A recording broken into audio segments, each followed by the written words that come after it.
In this video, we're going to talk about spiritual roots, specifically what we call fraud.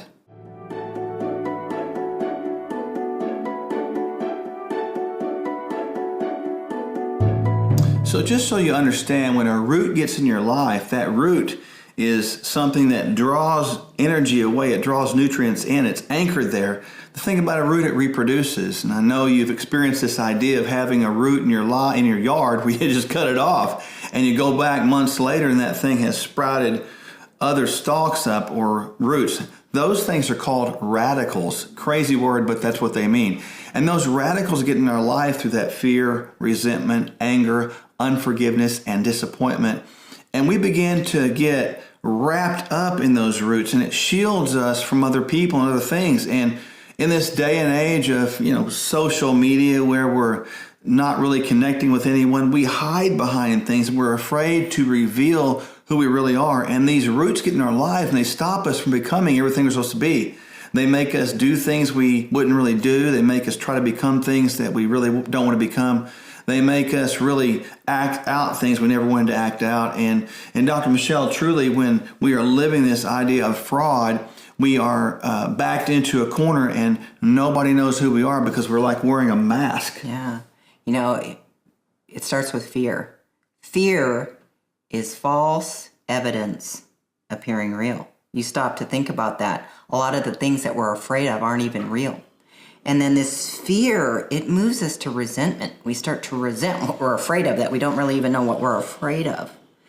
Once we become so resentful, we almost get angry at it. And we're living in a state of anger, just being aggressively taking things out on our environment, the ones we love, the people around us. And anger leaves us in this state of unforgiveness.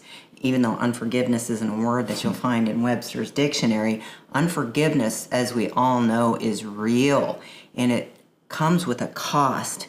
This unforgiveness then ends in disappointment.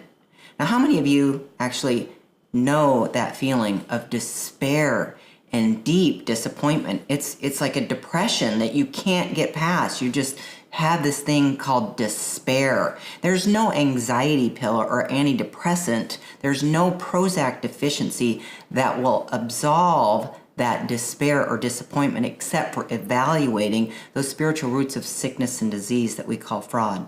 Finding out what that fear is, what's driving you to that resentment, that anger, that unforgiveness, and that disappointment. The thing is about this fraud, it drives chronic sickness and disease if we're living in chronic fear.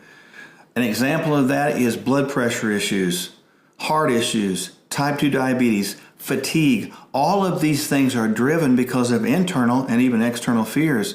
A great example of this, sometimes fear will keep you from becoming what we're supposed to do. I know, Dr. Michele, you talk about this, stepping out of the traditional medical system and stepping into a private practice, running a clinic on your own, out of and away from the system. That was actually walking through fear through a door of success.